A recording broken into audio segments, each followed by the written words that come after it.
Hello, Spartans. This is Mrs. James, and I am reading chapter 6 of The Mouse and the Motorcycle, and this is an amazing book. Chapter 6, A Peanut Butter Sandwich. I told you to be careful, scolded Keith, when his parents had gone to dress, and Ralph had crawled down his arm into his hand. You'll recall that Ralph had ridden the motorcycle, and Keith's mother saw him riding it. It wasn't my fault the door blew shut. Ralph jumped from the hand to the bedspread. Though Keith was a friendly boy, even a generous one, Ralph still did not like the feel of skin against his paws. It must be terrible to go through life without fur and such a nuisance, having to wear clothes that had to be washed and drip dried.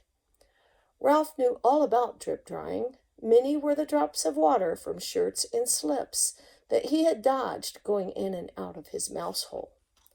You didn't have to stay out so long, Keith pointed out as he began to dress. What's the use of having a motorcycle if you can't go tearing around staying out late? Ralph asked reasonably. You don't have a motorcycle, said Keith. I just let you use mine. And you better be careful. I like that motorcycle, and I don't want anything to happen to it. I'll take care of it, promised Ralph, somewhat chastened. I don't want anything to happen to it either. It's going to be harder to get a chance to ride it now that my mother has seen you, said Keith. She's a terribly good housekeeper, and she's sure to complain to the management. Speaking of breakfast, you people are too tidy, complained Ralph. I'm not getting enough to eat around here. You don't leave any crumbs. I never thought of it, said Keith. What would you like to eat? Ralph was astounded. This was the first time in his life anyone had asked him what he would like to eat. It had always been a question of what he could get his paws on. You mean I have a choice? He asked, incredulous. Sure, said the boy. All I have to do is order it when we go down to breakfast, and then bring you some.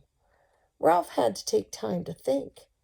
After a diet of Zwieback and graham crackers provided by little children, bits of candy and an occasional peanut or apple core left by medium-sized children, or a crust of toast and a dab of jam left by an adult who had ordered breakfast sent up from room service, the possibilities of choosing his own meal were almost too much. I know what I'd like, Ralph said at last, but I don't know what you call it. Once, some people who said they were almost out of money stayed in these rooms.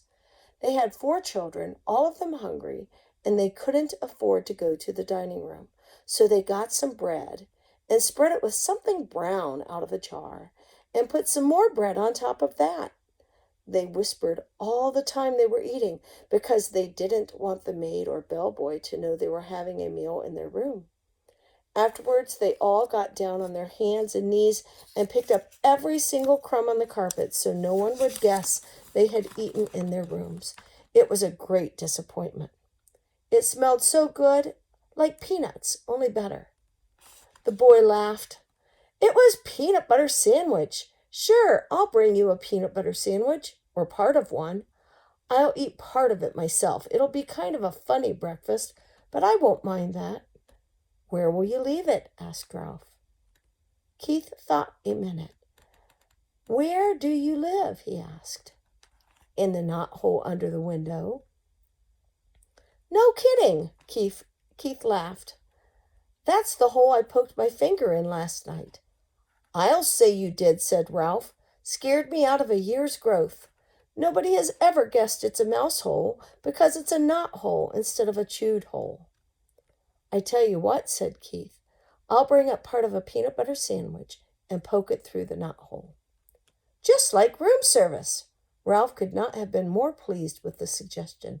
What about the motorcycle? He asked. Where are you going to leave that? In my suitcase, I guess. Oh, come on, pleaded Ralph. Have a heart. Leave it someplace where I can get it while you're out during the day. You're supposed to be in your mouse hole asleep.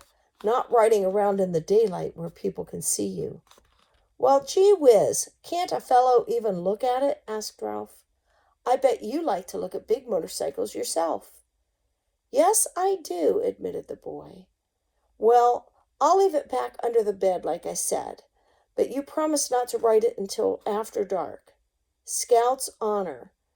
Ralph jumped off the bed and ran off to the knothole. Ralph's home was furnished with a clutter of things people drop on the floor of the hotel room, bits of Kleenex, hair, ravelings. His mother was always planning to straighten it out, but she never got around to it. She was always too busy fussing and worrying. Now, as Ralph expected, she was dividing rye crisp crumbs among his squeaky bunch of little brothers and sisters while she waited to scold him. "Ralph, if I have told you once, I have told you 1,000 times," she began. "Guess what?" interrupted Ralph in an attempt to change the subject.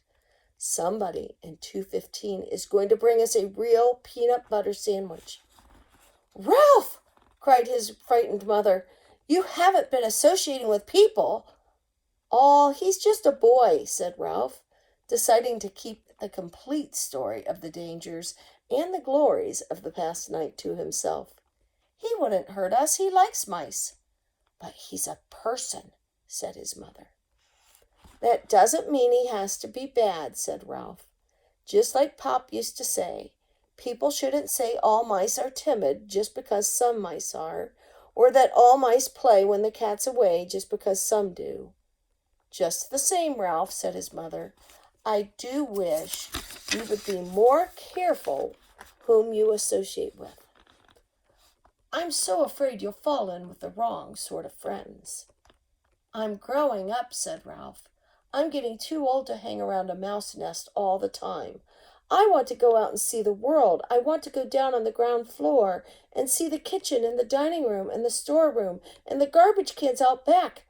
"Oh, Ralph!" cried his mother. "Not the ground floor. Not all the way down there. You aren't old enough." "Yes, I am," said Ralph stoutly. "There's no telling what you might run into down there. Mouse traps, cats, poison. Why, out by the garbage cans, you might even be seen by an owl." "I don't care," said Ralph. "Someday I'm going downstairs." "But think of the owls, Ralph," implored his mother. "We moved into the hotel because of the owls. It was after your Uncle Leroy disappeared and his bones were found in an owl pellet." The mother mouse's plea was interrupted by the sound of Keith returning to room 215. "Now you'll see," said Ralph to his mother, and waited, anxious lest his friend let him down.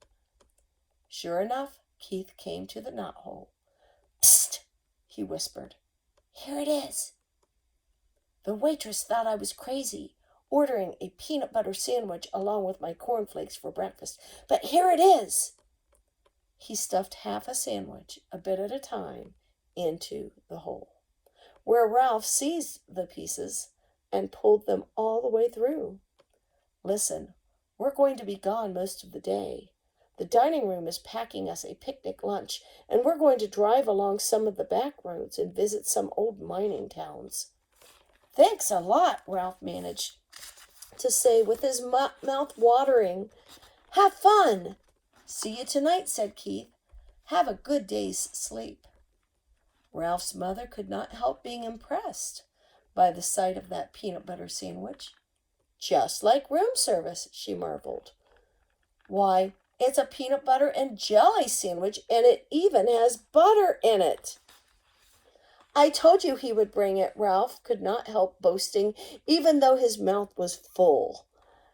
After sharing his feast with his squeaky little brothers and sisters, all of whom had trouble with peanut butter sticking to their teeth, Ralph curled up on a heap of shredded Kleenex and took a good long nap. When he awoke refreshed, his first thought was of the motorcycle. He wondered if Keith really had remembered to leave it under the bed.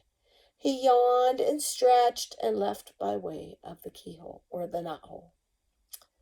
Room 215 was just as Ralph had last seen it. The bed had not been made. and there were no fresh towels by the wash basin.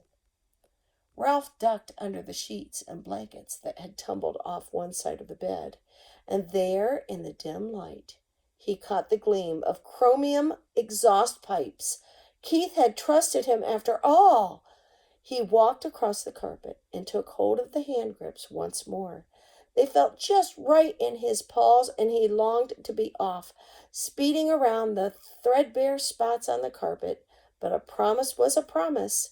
Keith had kept his promise about the peanut butter sandwich. Ralph would keep his about not riding the motorcycle in the daytime. He tried to satisfy himself by walking around the motorcycle in the dim light under the bed, admiring all over again the sleek design of the machine. Ralph was lost in admiration and daydreams of speed and power when suddenly the door opened and the maid entered. It was too late to make a dash for the mouse hole. The maid stripped the blankets and sheets from the beds, shedding unwelcome light on Ralph and the motorcycle. Her feet in white sneakers moved lightly as she gathered up the sheets and pillowcases and towels and dropped them with a soft plop beside the open door. The next thing Ralph knew, he was hearing familiar and dreaded footsteps coming down the hall, steps he had learned to fear when he was a tiny mouse. It was the head housekeeper, the woman who was in charge of all the maids in the hotel. He recognized her steps, and he recognized her shoes. Stout, sensible black Oxfords.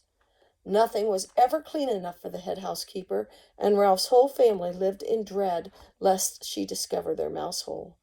Now he held his breath, hoping she would go on down the hall, but no, she stepped into room 215. "Good morning, Marjorie."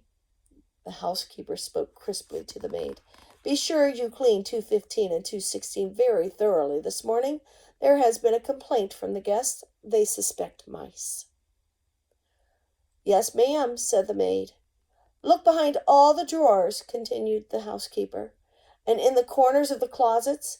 Please report any evidence of mice, and be sure you vacuum under the beds. You have been getting careless lately." With that, she walked briskly down the hall.